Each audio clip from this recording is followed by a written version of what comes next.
Good morning. Welcome to Ramblings with Joe. The Trump administration is fining illegal aliens almost $1,000 a day for being in the country if they don't self-deport. Some of the illegal aliens are having fines of up to $2 million. I think close to $2 million. 1.8 is what one of the lawyers said.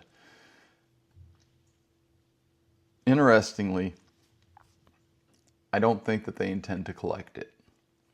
I think what this is meant to do is to get them to self-deport. If they self-deport, the fines are waived and they're given $1,000. $1,000, real money.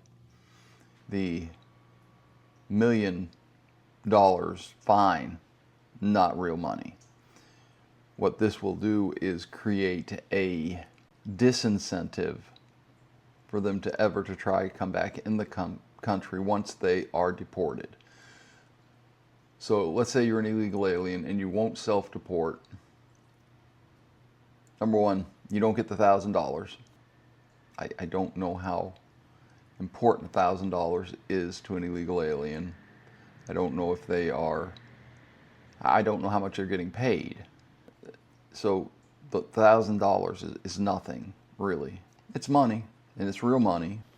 It can make a difference to someone's life, but compared to the $1 million fine that is possible, it's not a lot of money. I mean, you're pretty much comparing $1 million to $1,000. And I believe that is what the intent is. Get you to leave. Also, if you leave with that fine hanging over your head, there's no way you can ever come back into the country, because the idea is that at that point they're going to demand payment.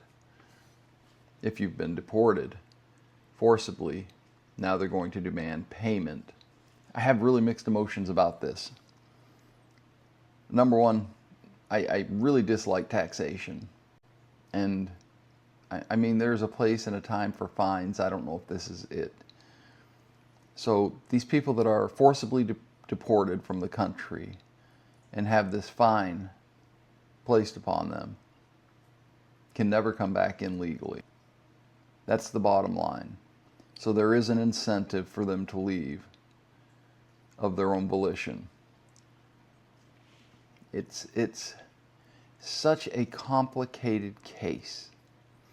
And the biggest problem I see with the case is we are looking at symptoms and not the root cause. The Democrats allowed in during the Biden administration, I can't put it on Biden because I still don't know that he was cognitive enough to know what was going on.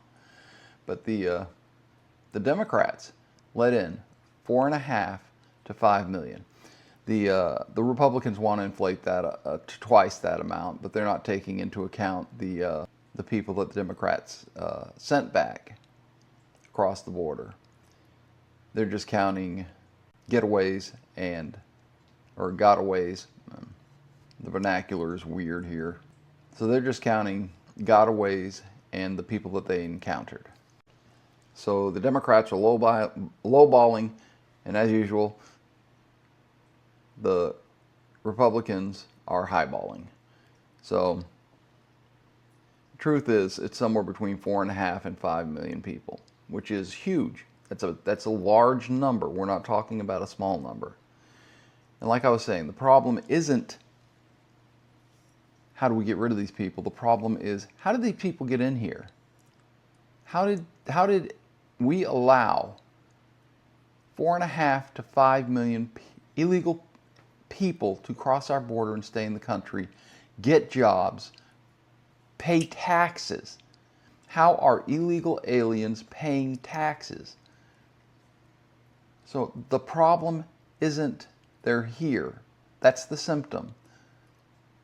The core problem is we had a party allow them in.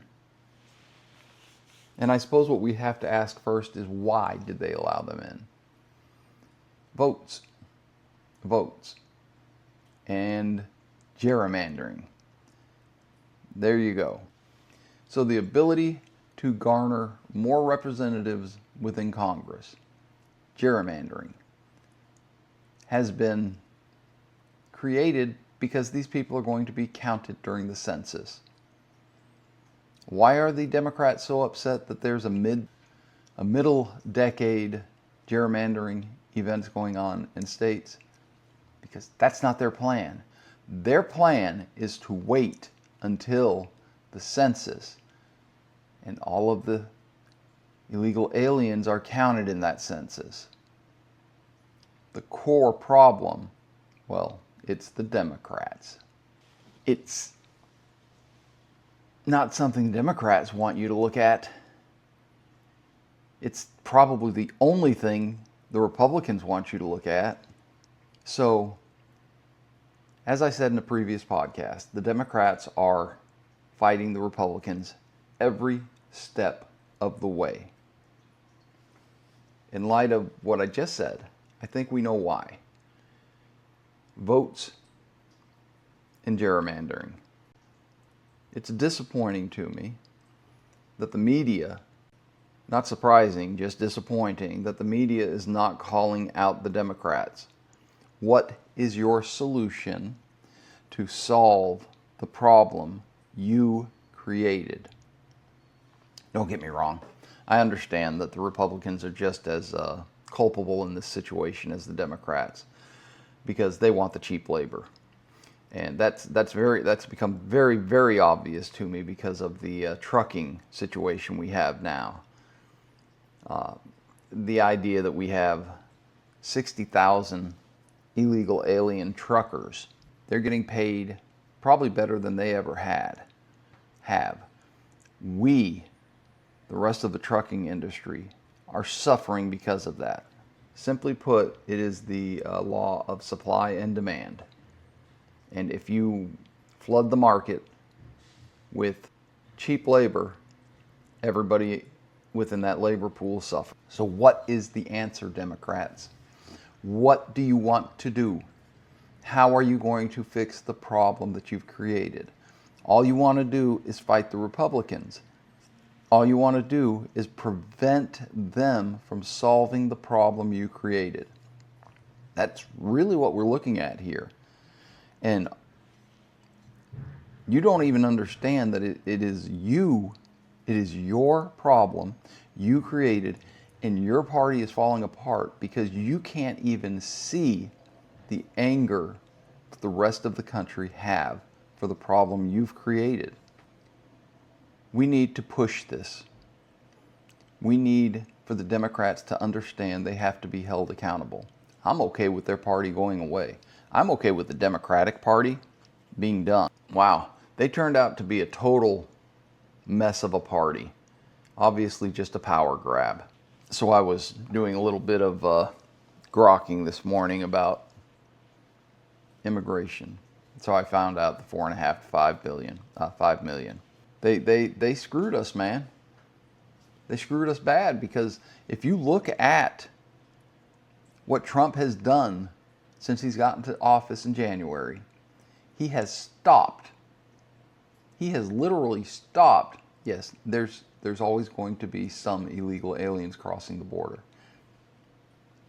Not like there was under the Democrats. He has put a stop to it.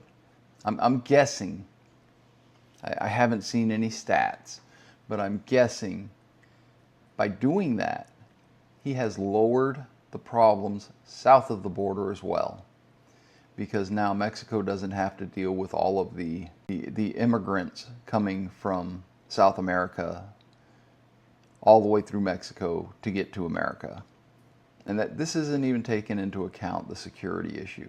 4.5 to 5 million illegal aliens. Shame on you. Shame on you. And you don't have a solution. You don't know how to fix the problem you created on purpose because you don't want to fix the problem you created on purpose. To the people who are following the Democrats and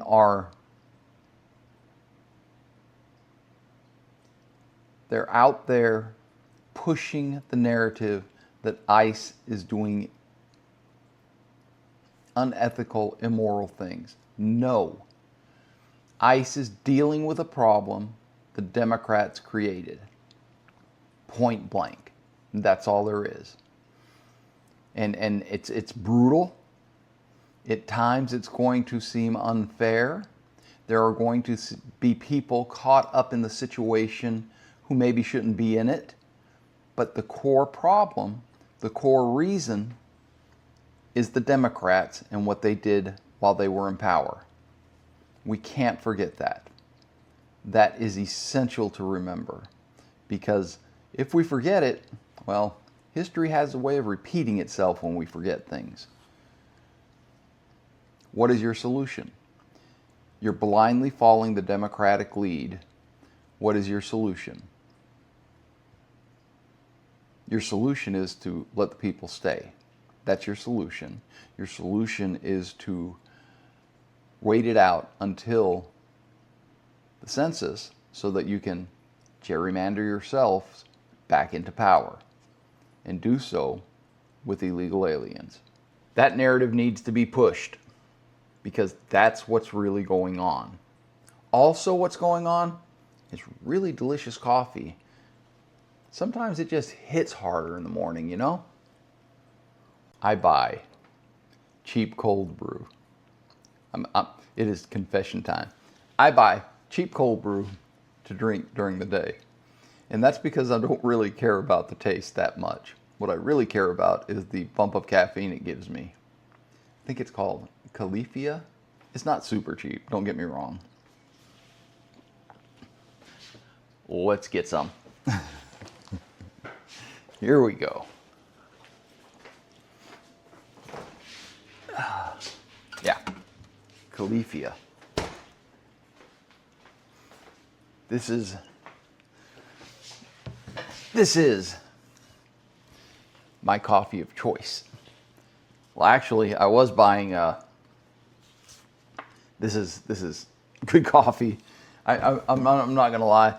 When I say I've had a bad cup of coffee, I still pretty much enjoy it, but I'm not buying high-end coffee. We were making my cold brew coffee, nitrous infused, is what we were making right here at home, and it was delicious. It was awesome. However, the infuser seems to have a problem maintaining seals, so we kind of went by the wayside. I stopped drinking nitrous infused coffee during the afternoon, around noon, and I started drinking just regular cold brew. And I really, number one, okay, it's not super cheap coffee. I said I buy cheap coffee. I like it. It's pretty good. I'm not sure if I get the caffeine bump that I think I'm getting because I look forward to the coffee throughout the morning. And when I get to the coffee, it's a treat.